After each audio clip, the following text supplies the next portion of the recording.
నటుడు ప్రకాష్ రాజ్ పాకీ మాటలు ఇంకా మానలేదేమో అనిపిస్తుంది. ఏంటి అంత మాట్లాడేస్తున్నాం అంటే డెఫినెట్గా అంతకు మించి మాట్లాడాలని ఉన్నా కానీ సంస్కారం అడ్డొస్తుంది. ఎందుకంటే సంస్కారం లేనటువంటి వ్యక్తుల కోసం మాట్లాడే ముందు మనం సంస్కారం తప్పలేం కదా. బట్ రీసెంట్గా ఆయన చేసినటువంటి రాముడు గురించి మాట్లాడినటువంటి మాటలు చాలా గట్టిగానే తెగలే అనిపిస్తుంది. అందుకనే ఆయన కూడా భయపడేలే స్థాయిలో భయపెట్టారు అనేటువంటిది ఇది కూడా కనిపించింది. డెఫినెట్గా భయపడాలి కూడా. అంటే మనం నటుడిం కదా, చాలా గొప్ప నటుడివి, జాతీయ స్థాయిలో మనకు అవార్డులు వచ్చేసినాయి, నిజ జీవితంలో కూడా అంతకు మించి అవార్డులు వచ్చేస్తాయి, మనం ఏది మాట్లాడితే అది నిజమని నమ్మేస్తారు జనాలు అనుకుంటే పిచ్చి పిచ్చిగా మాట్లాడితే తోలు తీస్తారు అని చెప్పి రీసెంట్గానే ఆయనకు బోధపడినట్టుగా అనిపిస్తుంది. ఒక టీటీడీకి సంబంధించి ఆయన మీద పరువు నష్టం దావా కేసు కింద 100 కోట్ల రూపాయల కేసు వేయడం కూడా జరిగింది. క్రిమినల్ కేసు కూడా పెట్టినట్టుగా కొన్ని పరిస్థితులు అయితే మనకు కనిపిస్తుంది. సో దీని గురించి భయపడ్డా ఏమో తెలియదు కానీ మొత్తానికి భయపడ్డాడు. అది కూడా చాలా గట్టిగా భయపడ్డాడు.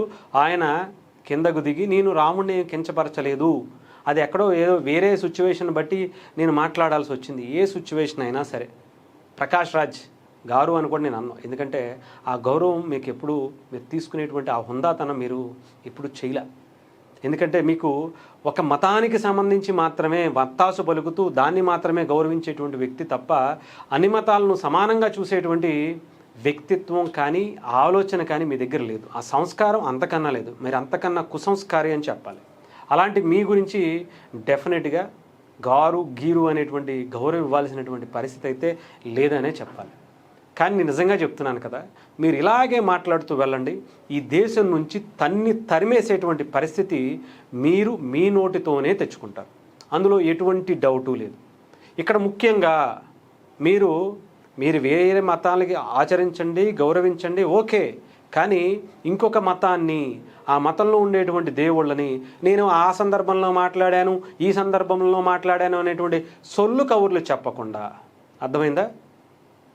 నిజాయితీగా మీరు అన్న మాటని తప్పు అని ఒప్పుకోండి, అంతే తప్ప నేను దీని గురించి నేను ఆ రాముడిని కించపరచలేదు.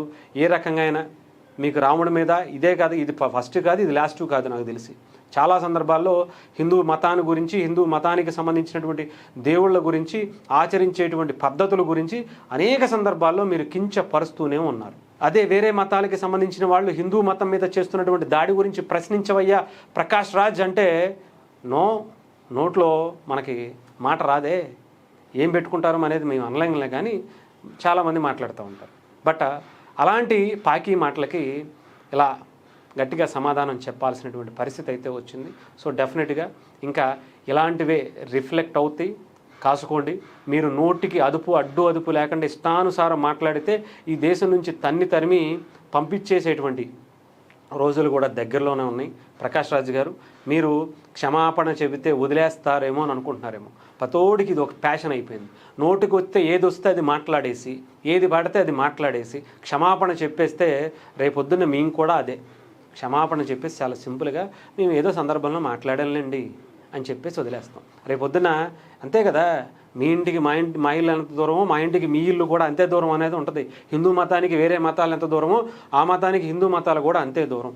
అలాగే ప్రకాష్ రాజ్కి నోటికి అదుపు లేకపోతే మాత్రం డెఫినెట్గా చాలా బలమైనటువంటి సమాధానాలు ఇక నుంచి వస్తాయి. దానికోసం మీరు ఇలాంటి క్షమాపణలు చెప్పుకుంటూ కూర్చుంటే కుదరదు.